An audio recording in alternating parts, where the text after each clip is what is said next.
நிற்கும் களிவண்டுகளுக்கும் சிதறப்போகும் கருத்துக்களை சிதறடிக்க மனமின்றி தாம் சிறகுகளில் ஏற்க காத்துக் கொண்டிருக்கும் அன்பு பறவைகளுக்கும் எனது முதற்க வணக்கம்.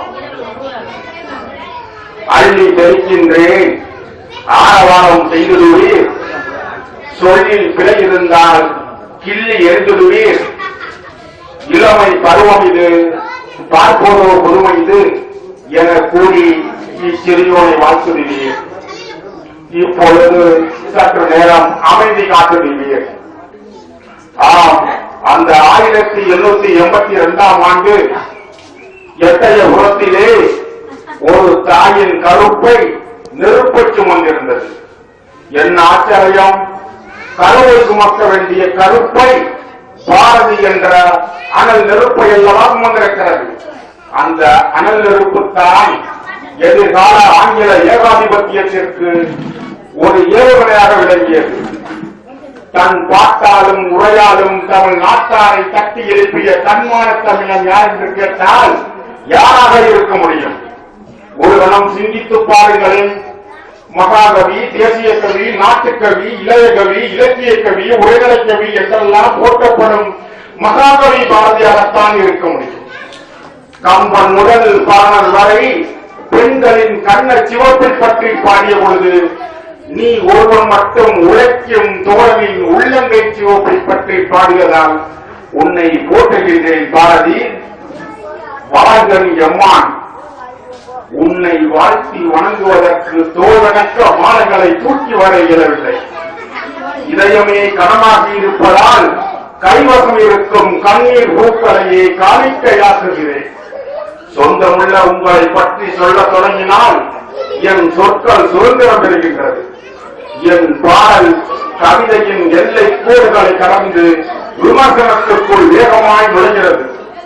அப்போதெல்லாம் ஒரு ஊருக்கு நீ வருகை விழுந்தால் அது அந்த ஊரின் வரலாற்று செய்தி. இப்போதே எதிர்காலம் புலப்படாமல் இயங்கிக் கொண்டிருக்கும் இளைஞர்களின் முன்பு உன் பெயரை குறிப்பிடுவது கூட குற்றமாயிற்று. காரணம், குட்டை கட்டிடங்களை குனிந்து வரிவிடுமாறு கோபுரங்களிடம் நீ கூறினாய். ஆனால் அந்த கோபுர கழுதைகள் கொடுத்த உலகில் குட்டையாய் இருந்த கட்டிடங்கள் குட்டிச்சோறாகிவிட்டன. பகலின் வெளிச்ச விளாசத்தை நீ பரிசீலித்தாய். ஆனால் நாங்கள் ஏன் முக்காட்டிகளின் முகவரானோம்? சுதந்திர வாசலைத்தான் நீ திறந்து வைத்தாய்.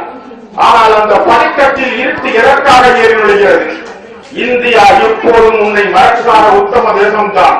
ஆனால் இந்தியாவில் ஒங்கி இருப்பது உபதேசமும் உபவாசமும் தான். கேட்காவிட்டாலும் உபதேசம் கிடைக்கிறது, வேறு வழியின்றி உபவாசம் நடக்கிறது. நீ நடந்த பாதையில் கூட இங்கே பதிக்கப்பட்டு விட்டது. அந்நியர் நம்மளை சுரண்டிய போது ஆதரிக்கப்பட்டோம், சொந்த தேசத்தால் சுரண்டுகிற போது சும்மா இருக்கிறோம். காரணம், சொந்தம் அல்லவா சுரண்டுகிறது. உன் இராட்ட சக்கரம் சுயநலத்திற்காக சுற்றியதே இல்லை, அடுத்த ஒரு நலத்திற்காக எங்கள் அவமதிக்கிற மதையவே இல்லை. நீ தன்னலத்தை மறுத்தாய், நாங்களே தன்னலத்தை தவிர மற்ற எல்லாவற்றையும் மறுத்தோம், வெறுத்தோம். உன் காலத்தில் சுமையாகி இருந்தது, அதுவே எங்களால் சுமக்க முடியாத சுமையாகி போனது. தேசத்திற்காக நீ தூக்கத்தில் கூட வைத்துக் கொண்டிருந்தாய். அறியாமை நிறைந்த என் அன்னை தேசமே இப்பொழுது விழித்தபடியே தூக்கம் வித்த பயிர்கின்றது. இந்த தூக்கத்தை கலைப்பதற்காவது உங்களுடைய கைத்தட்டிக்கு உயிராக கூடாதா? ஆண்களின் அருமை மண்ணில் 1000 இருந்த போதும், வாரண விரிந்த மேன்மை வளர்மதி மிகுந்த போதும், மீனோடு நிலவில் செல்லும் மிகுதிரம் நிறைந்த போதும், தானும் செருக்கில்லாத தாயிலேயே சிறந்ததாகும். பெண்ணனும் பெருமைக்கீடு பிழையில தெருவும் இல்லை. மன்னன பெருமை, மலர் பூக்களின் மென்மை, காணும் கண்களின் கடமை, அன்பில் காதலில் ஒருமை, யாரும் பெண்ணனும் நிலம் இல்லாமல் பிறப்பிடம் ஒன்றுமில்லை.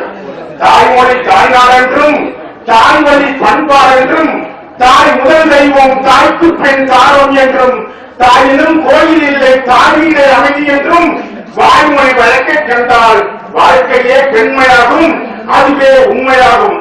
இத்துடன் எனது உரையை முடிக்கின்றேன்.